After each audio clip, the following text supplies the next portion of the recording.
Let's talk about Finish It February. I think taking a month to finish off things that have been hanging around is a fantastic idea. My basement sewing room is currently out of commission due to a severe case of sandcrawler syndrome, so it's something I can do here in the comfort of the living room. January, and I realize we're almost finished with the month, is when a lot of folks are either recovering from December or starting a bunch of new projects with the lure of the new. New year, new projects. For some of us, it's a little bit of column A and a little bit of column B. I remember back in the day reading blog posts by Stephanie Pearl McPhee, aka the Yarn Harlot, one of Canada's most famous knitters, and seeing her furiously try to complete all of her works in progress while trying to fully clean her house for the holidays, because start as you mean to go on. That doesn't work around here. My home is locked in a constant struggle against clutter and getting sidetracked from the task at hand. I have a few things that have fallen by the wayside over the past couple of years, and I thought I'd dig out my project bags and talk a little bit about the things I might tackle. While it would be tempting to work on current projects, and I do have a couple of hand sewing projects on the go, as well as plans for a few sewn garments, I'd like to get one or more of these things done and free up a couple of project bags. There are projects that you might be familiar with because I tried them and failed to finish or had to put them on the back burner, or they were started clandestinely by me. In other words, I didn't tell you about them. Maybe I intended to make a video and there's cast-on footage somewhere, but I shifted focus for whatever reason, and they've since been shelved. Most of this stuff has to do with yarn in some way, shape, or form. I won't be doing much sewing until I can almost literally dig out the sewing machine. Look, the basement's been cluttered for a long time, and it's just become a dumping ground for all of my various things, as well as stuff that was in our previous basement, while still navigating around some of my late parents' remaining stuff. It's all stuff and things, and it's going to be a project all on its own. So let's take a look at the projects we can work on when I'm not sorting out the basement. Because seriously, I'd like to be able to use the sewing machine for reasons. Red bag, I choose you. This was the pie shawl. You may remember this yarn from the video where I attempted to make a pie shawl in time for Pi Day. Pi being 3.14, so Pi Day being March 14th. Technically, the pie shawl is a vintage pattern. It was published by knitting legend Elizabeth Zimmermann in 1981, and it's included in both her Knitting Workshop and Knitter's Almanac books. I've knit a pie shawl previously for my mum with a cashmere yarn from Color Mart. This is Knit Picks Alpaca Cloud Lace Weight in the colorway Penelope, which I don't think is currently available. The yarn is, but last I checked, the color was not. So the problems I had: snagging. The box bag I was storing the shawl in didn't enclose the ends of the zippers,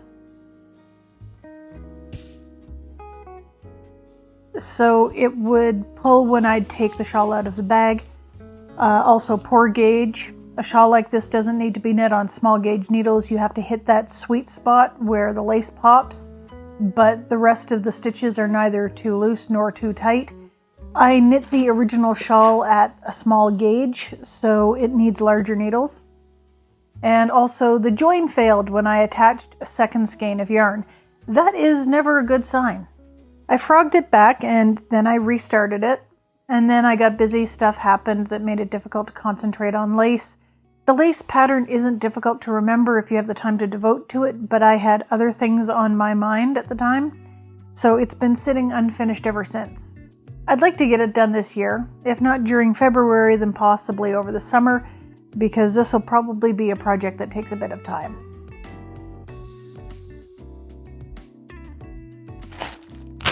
Put this back in here for safekeeping.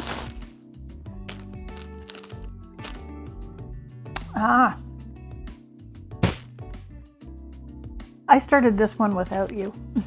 Sorry.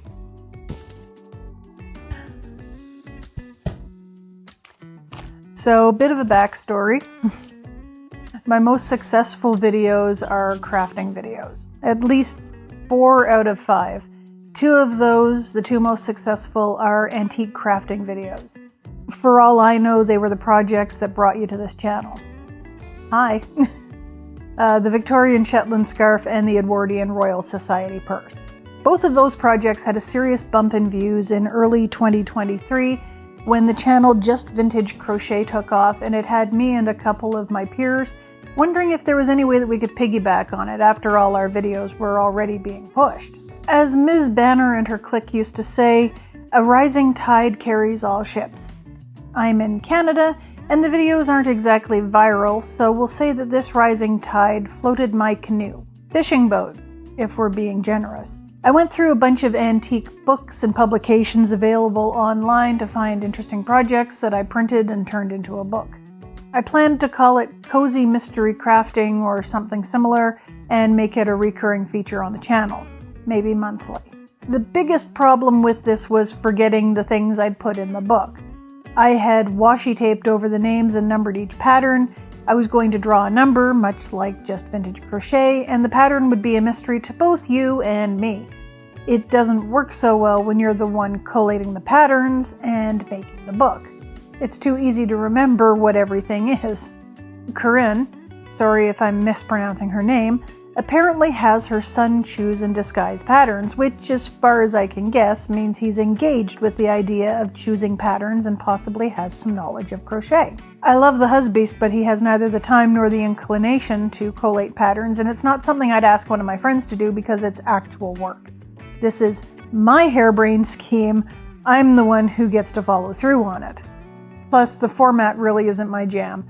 I can't really natter on while I work. My hands and my brain don't work together that way.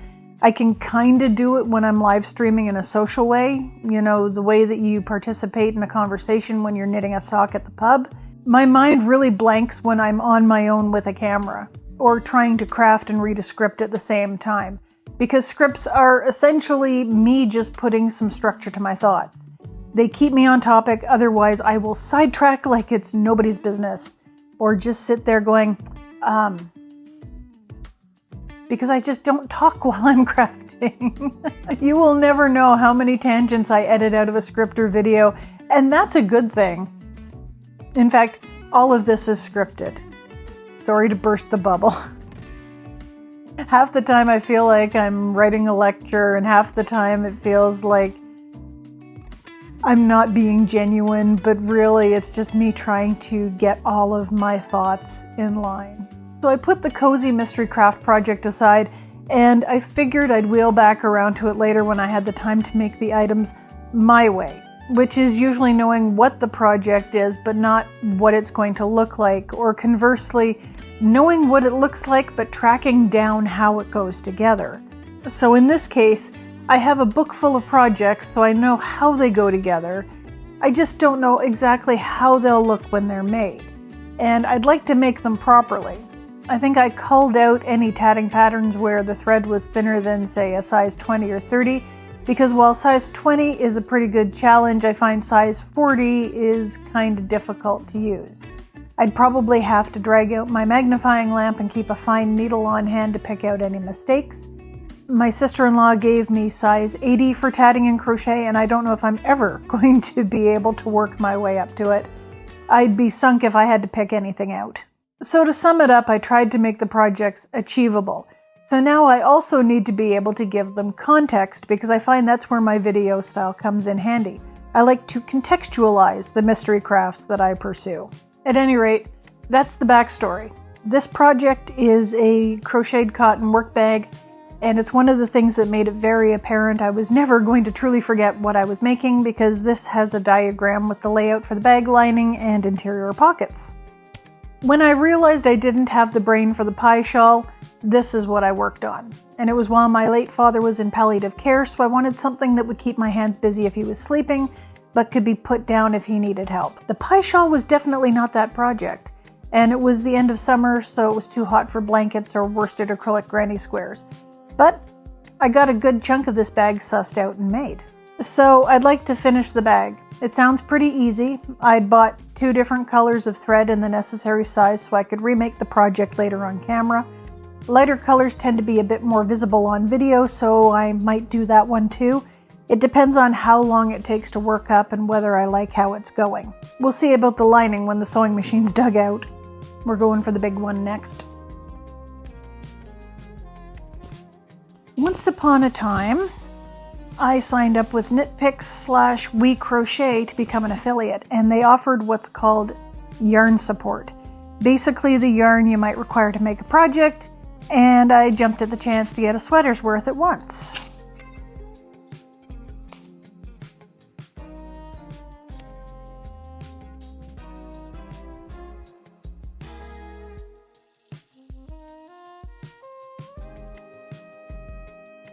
When you're a larger size, a sweater's worth of yarn costs more, particularly if it's fingering weight, and even more particularly if it's crochet. Crochet takes a lot more yarn than knitting. One of the patterns in their We Crochet magazine at the time was the Pullover by Brenda K.B. Anderson, and at the time I was totally unaware you could crochet an entire sweater that wasn't made of stitched together granny squares. I mean, it should be perfectly apparent you could do it, but most of the non-granny tops I'd seen up to that point had been floaty lace or gothy mesh. So a crocheted ski sweater was not on my bingo card. I have no idea what size this is. The pattern printout I'd highlighted has disappeared. I thought it was in the bag, but I was mistaken, so that gives me two options. I can count my rows and stitches and try to match it up with the pattern and hope the sweater's neither too big nor too small, or rip it back and start over with another pattern. I'm leaning towards ripping it back, but I'm not sure what I'd make with it. I've considered engineering knits cardigan, but that's a lot of horizontal stripes of color, and those tend to make me look bigger. There are a couple of colorwork sweaters I have my eye on, but we'll see. At one point I considered making a bicycling sweater, but that's a heck of a lot of stockinette, and close-fitting sleeves, which I'm not really into. Feeling restricted by tight clothing, particularly on my arms and legs, is one of my sensory issues. Funnily enough, I'm okay with corsetry, but it makes shopping for winter coats really fun, let me tell you. I'll put you away.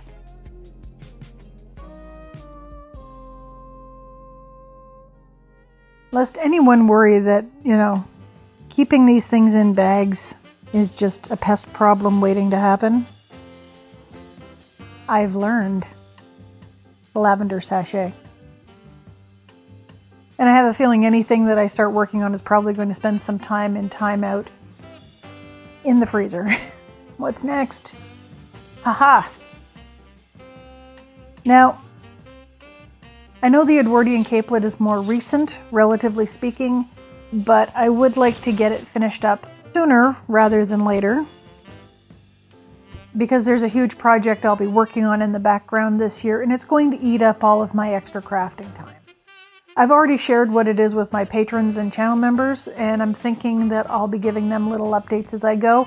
So if that's something you'd be interested in, there's a link to Patreon in the description, and the channel membership join button is down near like and subscribe. If monthly memberships aren't your jam, that's perfectly fine. I'm just glad to have you along for the ride. I had finished the yoke of the cape when I realized it was far too small, and I had a lot of leftover yarn. So I recalculated and restarted, and I'm hoping not to play yarn chicken by the time I get to the end of the yoke. I'm almost thinking I'll just keep going until I run out of yarn and then switch to the lace skirt pattern. Is it technically following the instructions? No. Is it following the spirit of the instructions? Kinda. I really modified this pattern mostly because I wanted it to fit, but also because I wanted the star motif to look a little more polished. You'll see when I get there. I do think it's going to be really pretty when it's done, and I'm hoping it's nice and warm. You can always use a warm wool caplet for a cold winter evening or a cool summer night. And not pictured here, I have too many blankets on the go. I don't know what it is with blankets. They multiply. I have a tendency to cast on blankets and then either get bored or busy elsewhere, and I either plink away on them here and there, or I completely ignore them.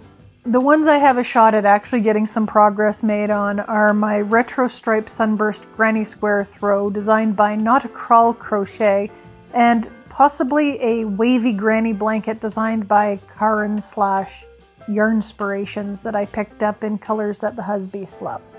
Depending on whether I can finish any of the other projects in the timeout box, I might have a shot at either of those, or at least making progress on one or two. I do have other blankets on the go, but they're definitely not short-term projects. Those are long haulers. The neon stripe planned pooling blanket, for instance. It's a doozy. And aside from that, I have a few purely recreational projects.